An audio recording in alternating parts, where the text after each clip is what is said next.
एक तरफ देश के युवाओं के लिए मजबूत जमीन तैयार कर रहा हूं, कांग्रेस मोदी की कब्र खोदने के कार्यक्रम करवा रही है। चोरी करना जिनका पुश्तैनी धंधा है, जिन्होंने एक गुजराती की सरनेम भी चुरा ली, महात्मा गांधी की सरनेम चुरा ली, मोहब्बत की दुकान खोलने वाले मोदी तेरी कब्र खुदेगी के नारे लगा रहे। कई लोग दूसरे दलों में गए, लेकिन औरों को तो किसी को गद्दार नहीं कहा उन्होंने। कल सांसद को गद्दार इसलिए कहा क्योंकि वो सिख थे। ये सिखों का अपमान था। एक हमारे माननीय सदस्य काफी कुछ बोल रहे हैं, जिनकी पूरी सरकार शराब में डूब गई, जिनके शीश में है घर घर में नफरत का कारण बने। Prime minister ji to reply the discussion.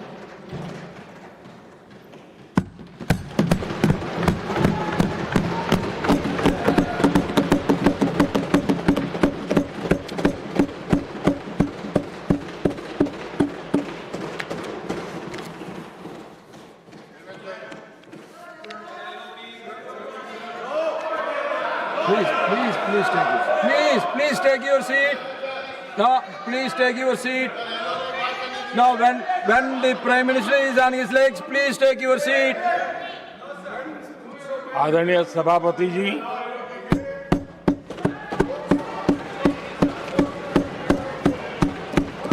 राष्ट्रपति जी के अभिभाषण पर आभार व्यक्त करने के लिए take your seat.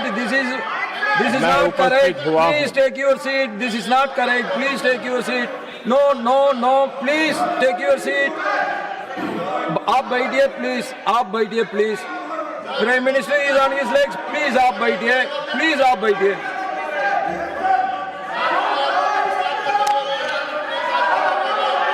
आदरणीय सभापति जी, इस धन्यवाद प्रस्ताव पर समर्थन के लिए इस सदन में अपनी भावनाओं को व्यक्त करना मैं अपना सौभाग्य मानता हूं। आदरणीय सभापति जी,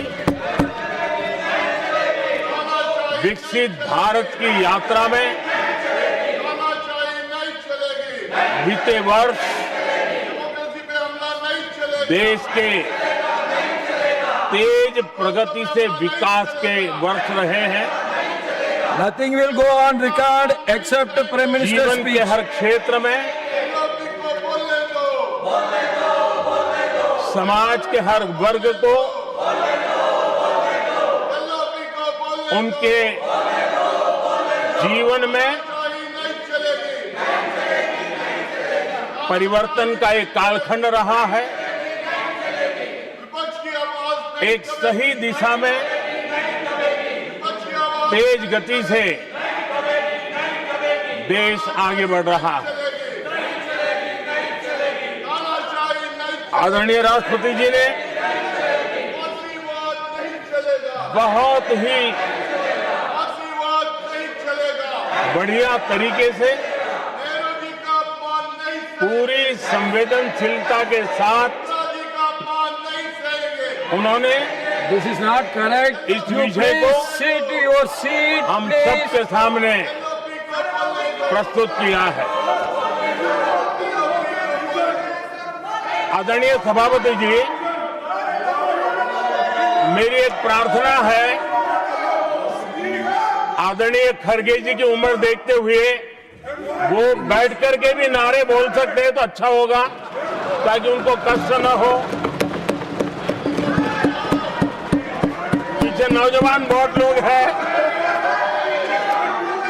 तो खड़गे जी को No. आप बैठते बैठते भी When you are speaking, they are listening. You are नारे listening. बोलने की अनुमति दे दीजिए।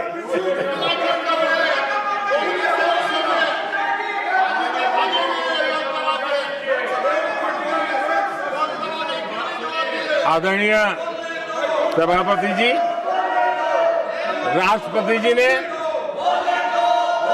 इस देश के मध्यम वर्ग, इस देश के निम्न मध्यम वर्ग, इस देश के गरीब, इस देश के गांव, इस देश के किसान, महिलाएं, विज्ञान हो, प्रौद्योगिकी हो, कृषि हो, सभी विषयों को लेकर के बहुत ही विस्तार से विपक्ष की आवाज नहीं दबेगी, भारत के तानाशाही नहीं चलेगी, प्रगति का तानाशाही एक स्वर संसद में गूंजा है। अपमान नहीं सहेंगे, अपमान नहीं सहेंगे, देश के नौजवान संविधानों का अपमान नहीं, भारत के सामर्थ्य को कैसे आगे बढ़ा रहे हैं, विपक्ष की आवाज इसकी भी विस्तार से चर्चा की है। एलओपी को बोलने दो, हर वर्ग के सामर्थ्य को एलओपी को बोलने, उन्होंने शब्दांकित किया है। एलओपी को बोलने दो, और इतना ही नहीं, आदरणीय राष्ट्रपति जी ने भारत के उज्जवल भविष्य के प्रति एक विश्वास व्यक्त किया है। ये अपने आप में हम सबके लिए प्रेरक है।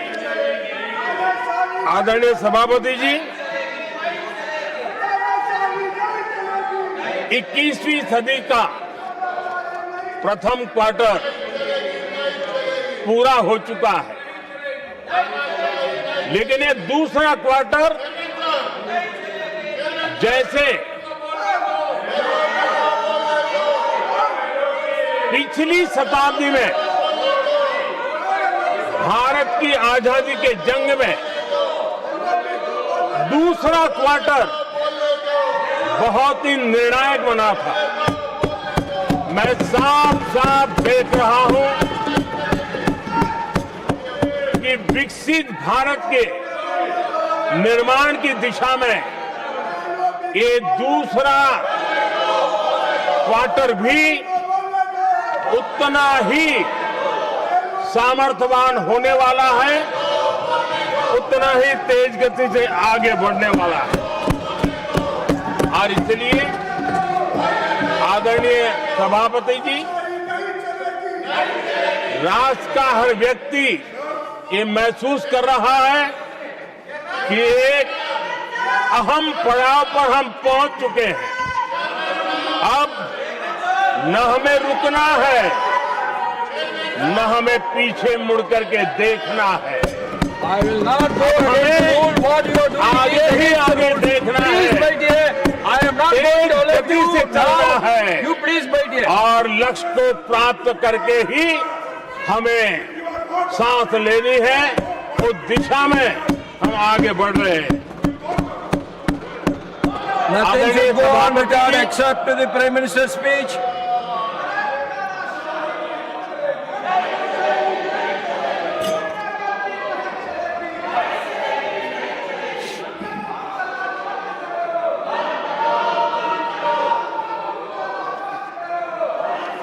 आदरणीय सभापति जी, वर्तमान में अगर हम देखें तो भारत के भाग्य के अनेक सुयोग एक साथ हमें नसीब हुए। ये अपने आप में बहुत ही उत्तम संयोग है, ऐसा मैं मानता हूं। सबसे बड़ी बात है, विश्व के समृद्ध से समृद्ध देश भी बुजुर्ग होते जा रहे हैं। वहां की आबादी उम्र के उस पड़ाव पर पहुंची है हम जिन्हें बुजुर्ग के रूप में जानते हैं। हमारा देश ऐसा है जो विकास की नई ऊंचाइयां छू रहा है। उसी समय दिनों दिन हमारा देश युवा होता जा रहा है, युवा आबादी वाला देश है। ये अपने आप में एक बहुत अच्छा सुयोग है। आदरणीय सभापति जी, दूसरी तरफ मैं देख रहा हूं जिस प्रकार से विश्व का भारत के प्रति आकर्षण बढ़ा है, और उसमें भी विश्व भारत की टैलेंट का महात्म्य समझ रहा है। हमारे पास आज दुनिया का बहुत ही महत्वपूर्ण टैलेंट पूल है, युवा टैलेंट पूल है। जिसके पास सपने भी हैं, संकल्प भी है, सामर्थ्य भी है। और इसलिए ये दूसरा सुयोग है। शक्ति का आशीर्वाद हमारे साथ है। आदरणीय सभापति जी, भारत आज विश्व में जो चुनौतियां पैदा हो रही है, उन चुनौतियों का समाधान देने वाला एक देश आशा की किरण बना हुआ है और हम समाधान दे रहे हैं। वैसा ही एक महत्वपूर्ण सुयोग है कि आज मेजर इकोनॉमी में भारत का ग्रोथ बहुत हाई है और हाई ग्रोथ और लो इन्फ्लेशन ये बहुत ही यूनिक संयोग है और ये हमारी अर्थव्यवस्था की मजबूती को प्रदर्शित करता है। आदरणीय सभापति जी, हम जिस गति से आगे बढ़ रहे हैं, जब हमें देश की जनता ने सेवा करने का मौका दिया, तब फ्रेजाइल 5 के रूप में ये देश जाना जाता था। जब हमें अवसर मिला, तब देश आजाद हुआ, तब हम दुनिया में 6 नंबर की इकोनॉमी थे। लेकिन इन लोगों ने ऐसा एक हाल करके रखा कि 11 पे पहुंचा दिया। आज हम 3 पर जाने की दिशा में तेज गति से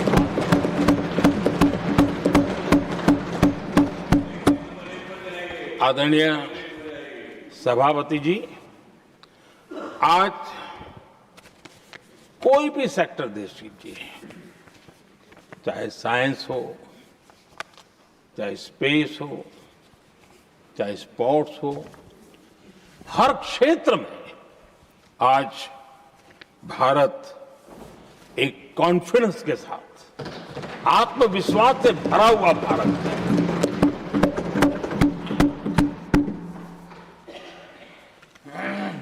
कोविड के बाद विश्व में जो स्थितियां पैदा हुई और ऐसी नई नई चीजें जुड़ती गई, आज दुनिया संभल नहीं पा रही है। ऐसे में साफ साफ नजर आ रहा है कि दुनिया एक नए ग्लोबल ऑर्डर की तरफ, नए वर्ल्ड ऑर्डर की तरफ आगे बढ़ रहा है। सेकंड वर्ल्ड वॉर के बाद एक वर्ल्ड ऑर्डर बना था, अब एक नए वर्ल्ड ऑर्डर की तरफ विश्व बहुत तेजी से आगे बढ़ रहा है। और सबसे बड़ी खुशी की बात है, सारी घटनाओं का अराजनीतिक तरीके से निष्पक्ष भाव से विश्लेषण करेंगे तो झुकाव भारत की तरफ है।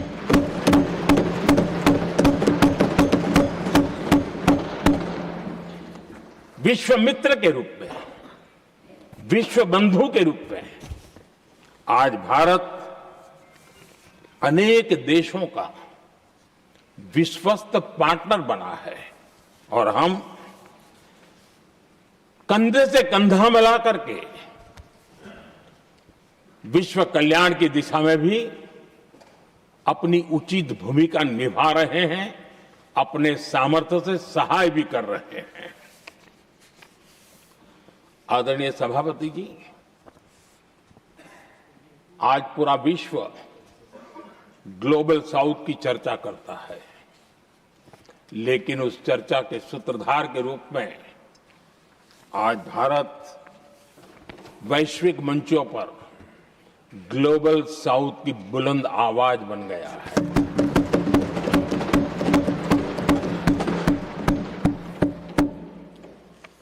अनेक देशों के साथ आज Bharat future ready trade deals कर रहा है।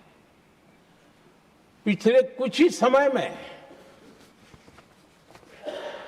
दुनिया के महत्वपूर्ण 9 बड़े देशों के साथ 9 बड़े हमारे ट्रेड डील हुए और उसमें मदर ऑफ ऑल डील एक साथ 27 देशों के साथ, यूरोपियन यूनियन के साथ।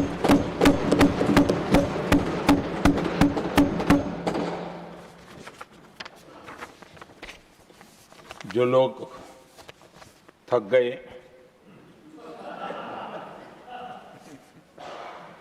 बेचारे चले गए, लेकिन कभी न कभी उनको जवाब देना पड़ेगा कि देश की ऐसी हालत कैसे बना के रखी थी कि दुनिया का कोई देश हमसे डील करने के लिए आगे नहीं आता था। आपने कोशिश की होगी, पीछे पीछे पीछे बहुत चक्कर लगाए होंगे, लेकिन किसी ने आपकी तरफ देखा भी नहीं होगा।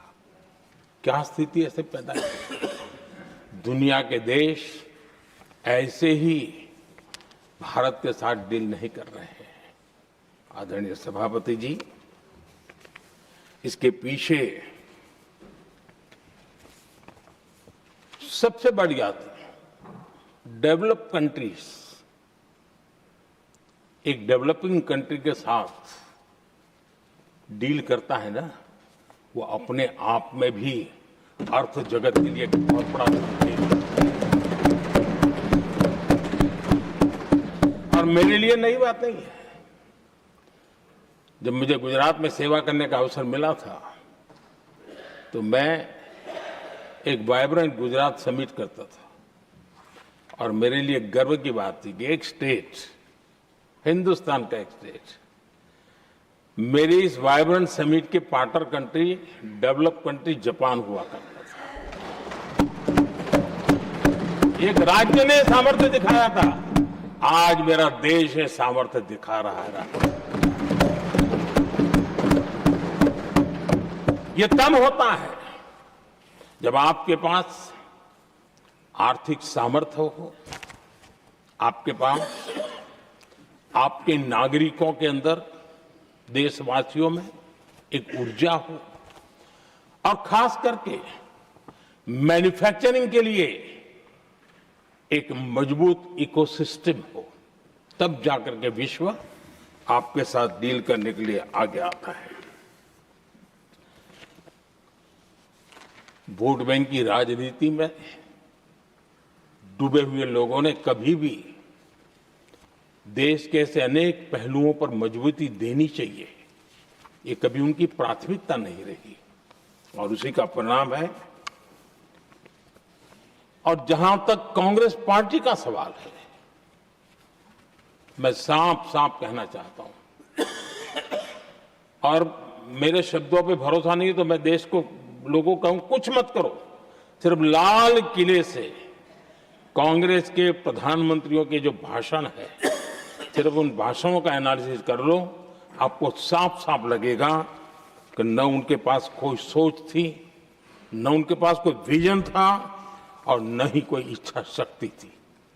और इसका परिणाम है कि देश को इतना भुगतना पड़ा। आदरणीय सभापति जी, मैं कोटि कोटि देशवासियों का आभारी हूं। उन्होंने सेवा करने का अवसर दिया। हमारी काफी शक्ति उनकी गलतियों को ठीक करने में जा रही है। दुनिया के मन में जो उनके समय की छवि है, उस छवि को धोने में मेरी ताकत लगती है। ऐसा बर्बाद करके रखा हुआ था और इस काम के लिए हमने फ्यूचर रेडी पॉलिसीज पर बल दिया है। और आज आपने देखा होगा, देश नीति के आधार पर चल रहा है, पॉलिसीज के आधार पर चल रहा है। एडोकिज्म को हमने त्याग कर दिया है और उसके कारण विश्व का विश्वास बनता है।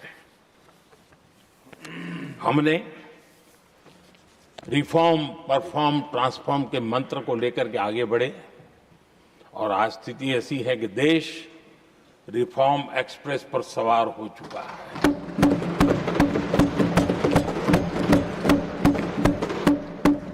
हमने स्ट्रक्चरल रिफॉर्म्स किए हैं, प्रोसेस से जुड़े रिफॉर्म्स किए हैं, पॉलिसीज में रिफॉर्म किए हैं। हमारा मैन्युफैक्चरिंग सेक्टर, हमारी उद्यमी ये सशक्त हो, भारत की हर चीज का वैल्यू एडिशन हो, उस दिशा में हमने प्रयास किया है। और मैं आज विश्वास के साथ कह सकता हूं, आज भारत विश्व के साथ स्पर्धा करने के लिए पूरी तरह तैयार है।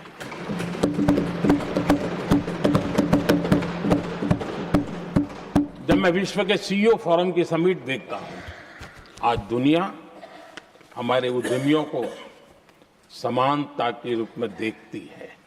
और जब पिछले दिनों सभी दलों के डेलीगेशन विश्व में गए थे, ये भाव उन्होंने भी अनुभव किया और आकर के मुझे सभी दल के माननीय सांसदों ने अपने अनुभव बता रहे थे, बड़ा गर्व से कह रहे थे कि हाँ, बराबरी से बात हो रही है। ये हमारे लिए अपने आप में बात है। आदरणीय सभापति जी, एमएसएमई का बहुत बड़ा नेटवर्क जितना सामर्थ्यवान होता है, वो लंबे अरसे तक इकोनॉमी को एक ताकत देता है। हमने उस दिशा में बल दिया और हमने कई रिफॉर्म्स किए हैं। आज हमारे एमएसएमई नेटवर्क पर दुनिया का भरोसा बढ़ रहा है। बड़े बड़े हो सकता है हम हवाई जहाज नहीं बनाते होंगे, लेकिन कई हवाई जहाज हैं जिसमें कई पुर्जे मेरे देश के छोटे छोटे एमएसएमई बना रहे हैं।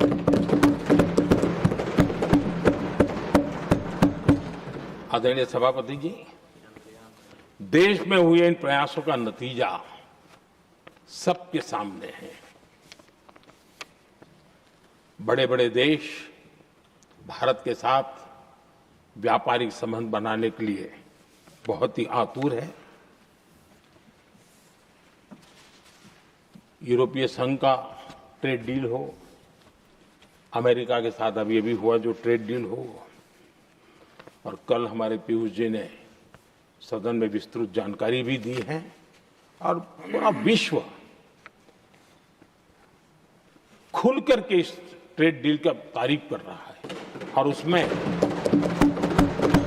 जब यूरोपियन यूनियन के साथ ट्रेड डील हुआ तो विश्व को एक भरोसा हुआ कि अब वैश्विक स्तर पर स्थिरता की संभावना बढ़ेगी। अमेरिका के साथ ट्रेड डील होने के बाद विश्व को और भरोसा हो गया कि जो स्थिरता की एहसास हो रहा था, अब गति का भी एहसास होने लगा है। अब विश्व के लिए शुभ संकेत है।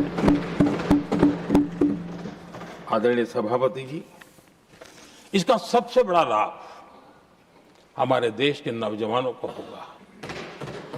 और जब मैं नौजवान कहता हूं तो उसमें मध्यम वर्ग का भी नौजवान होता है, शहर का नौजवान भी होता है, गांव का नौजवान भी होता है, बेटा भी होती है, बेटी भी होती है। और इसलिए उसे टुकड़ों में न देखा जाए। मेरे देश के युवा के सामर्थ्य का हमें गौरव करना चाहिए। और उनके लिए पूरा विश्व बाजार अब खुल चुका है। अब उनके लिए अवसर ही अवसर है। और मैं उनको कहता हूं, आइए दोस्तों, मैं आपके साथ कंधे से कंधा मिला करके खड़ा हूं। हिम्मत कीजिए, बढ़िए। देश आपके साथ खड़ा है और दुनिया आपका स्वागत करने के लिए इंतजार कर रही है।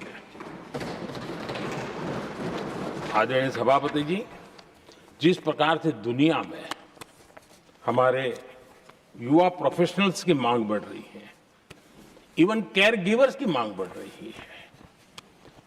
हर कोई मिलता है, हमें इस प्रकार के लोग चाहिए। इस प्रकार कुछ लोग तो अपना स्पेशल ऑफिस यहां बना रहे हैं रिक्रूट करने के लिए, योग्य टैलेंट की खोज के लिए। इसका मतलब हुआ कि भारत के प्रोफेशनल्स के लिए भी विश्व में बहुत बड़े अवसर बन रहे हैं। आदरणीय सभापति जी, ये संसद का उच्च सदन, ये एक प्रकार से राज्यों का प्रतिनिधित्व करता है।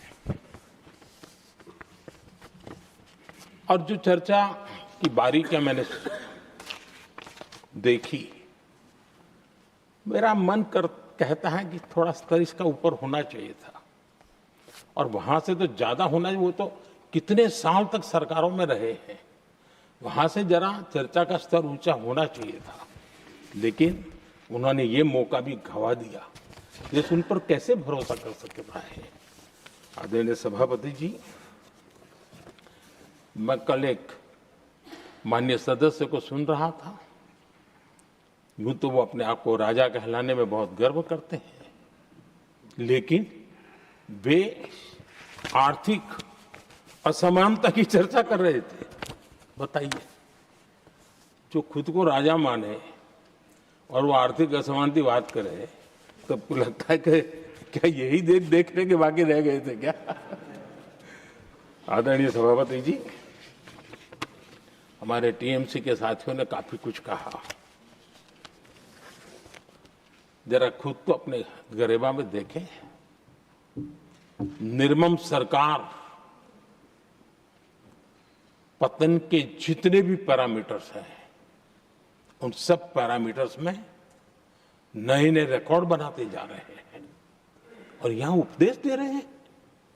क्या हाल करके रखा हुआ है। ऐसी निर्मम सरकार से वहां के लोगों का भविष्य अंधकार के अंदर डूब रहा है, लेकिन इनको कोई परवाह नहीं है। सत्ता सुख के सिवाय कोई आकांक्षा नहीं, और वे यहां उपदेश देते हैं। घुसपैठ, दुनिया का समृद्ध से समृद्ध देश भी अपने यहां गैर कानूनी नागरिकों को बाहर निकाल रहा है। हमारे देश में घुसपैठियों को बचाने के लिए अदालतों को तब तक प्रेशर पैदा किया जा रहा है।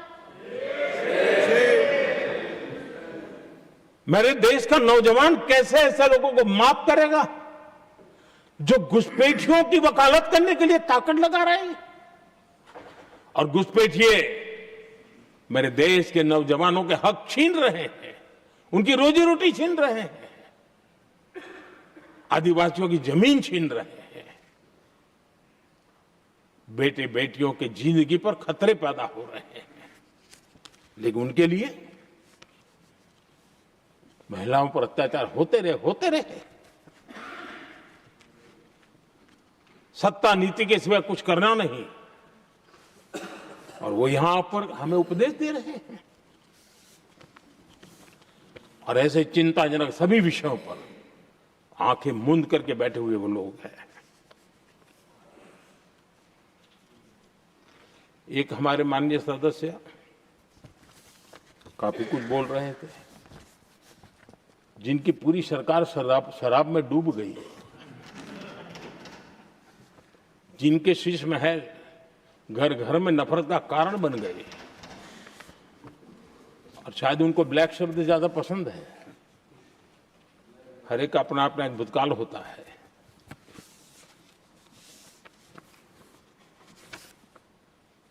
पता नहीं ब्लैक के साथ उनका क्या पुराना रिश्ता है।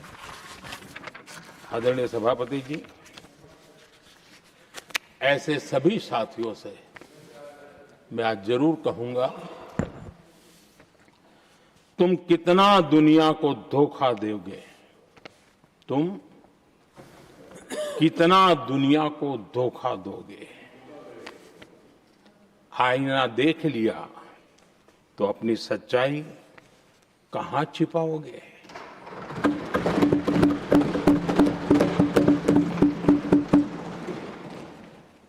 कांग्रेस हो, टीएमसी हो, डीएमके हो, लेफ्ट हो, ये दशकों से केंद्र में सत्ता में रहे हैं, सत्ता के भागीदार रहे हैं। राज्यों में भी उनको सरकारें चलाने का अवसर मिला है, लेकिन उनकी पहचान क्या बनी। आज डील की चर्चा होती है तो गौरव से कहते हैं, तब डील की चर्चा होती थी तो बॉफोर्स डील याद आता था। ये डील होते थे।